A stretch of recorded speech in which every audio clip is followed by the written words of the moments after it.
Hey everybody, it's me, the Einstein of Wall Street, from the balcony here at the New York Stock Exchange. It is a beautiful day here in New York City. Not so much for the market. So markets go up, markets go down. That's just the nature of the beast, right? And everybody tends to get really scared. Look, think about the irrational enthusiasm we've seen over the market for the last year against all the odds of a recession and all the talk of the pundits about, soft landing, hard landing, inflation, interest rate story. The market forged on in an incredible bullish fashion that we have not seen since before the bubble of 2000. And I learned that little fact from Dan. In the 95, 96, 97, interest rates were at record highs and the market was super robust across the board. So we're coming out of 2023, which everyone said was going to be problematic. We closed up double digits. It was a really good year. We came into the first quarter of 2024 and we blew it out of the water. Out of the first 12 weeks, maybe 1 week was a bit of a pullback, but literally week after week, day after day, we closed at record highs across the board, NASDAQ, Dow, and the S&P 500 coming into the end of that quarter. We were up 10% on the S&P 500, the best first quarter of the year, let's be clear. It was the best first quarter of the year since 2019, and that was amazing. Now, markets go up, markets go down. We are in an environment where there's a lot of moving parts. I kind of think of it, it's like that 500-piece puzzle when you were a kid, and this is a 1,000-piece puzzle. Lots of moving parts, lots of components. We've got a couple of wars going on, right? As unfortunate as that is. We are in an interest rate environment and an inflation environment that's a bit skittish, right? Although the trajectory through 2023 was spectacular, since the beginning of the second quarter, since the beginning of 2024, we do have some PPI and CPI numbers that were a little hotter than people did expect. So the trajectory of 7 cuts down to 3 cuts, and now what we're going to start talking about with my buddy Dan Ives, the master tech analyst, #1 in the world, in my opinion, of Wedbush. We're going to talk about where we're at here in the first week of April, because things are changing. There's nothing but red on that screen.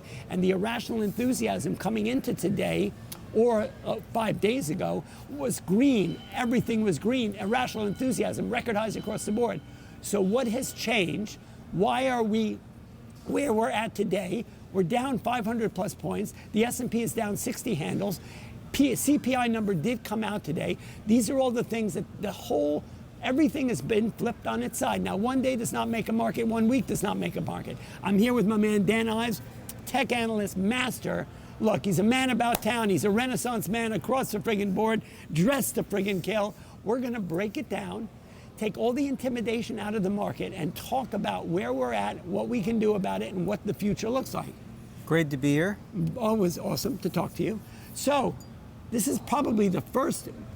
It's not a major pullback. It's not even a correction. It's a little bit of a slight pullback in many ways. We're down 500 points. It's probably the biggest sell-off we've seen for a couple of weeks, or maybe a couple of months even. And the CPI number did come out this morning. It was, and then you've got core inflation and you've got regular, right? And the CPI number came out a little hotter, 0.1% worse than expected, okay? And we've obviously got a war going on in the Middle East. There are a number of complications around oil production, oil delivery, and all that, and we're seeing a bit of a spike in that, and that goes to the core inflation story. But why are we selling off the way we are today, and what do you think's going on? Look, I mean, market come into this year originally was pricing in 6 cuts from the Fed.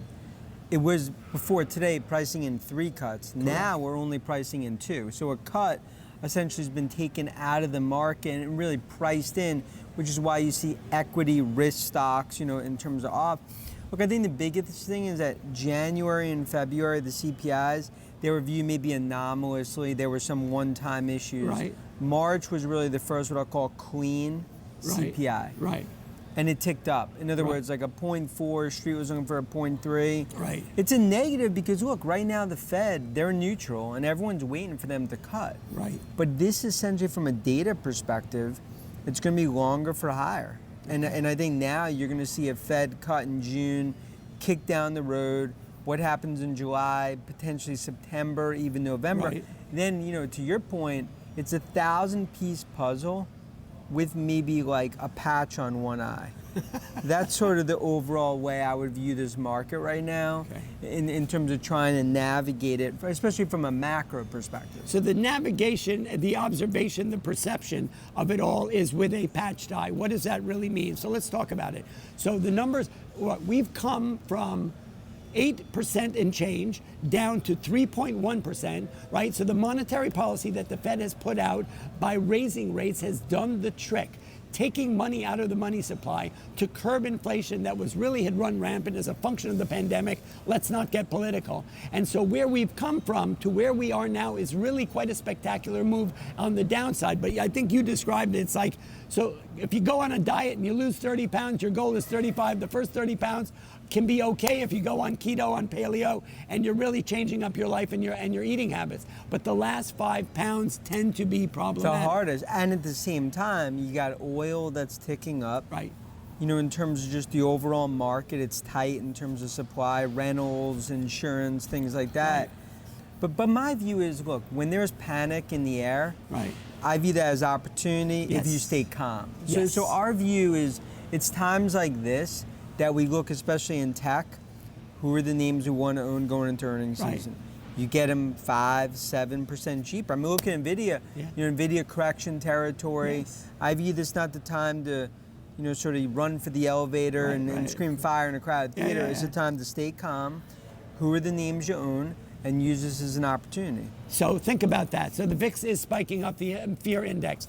We're talking about one day. Literally, we have not even seen a 1% pullback in this market for months and months. So today, due to the expectations around the CPI number, all eyes are on it. And obviously, we started to see dissent in the ranks with Bostich and with a couple other of the Fed governors early on in the week. Around Wednesday, we started to hear that the market was flattening out a little bit, that they did not feel like Jay Powell did to pay no attention to the hotter economic data that had come out in January and February. And they felt that maybe one, maybe two, or even maybe none cuts this year. I'm not sure if that's really good English, but it doesn't really matter.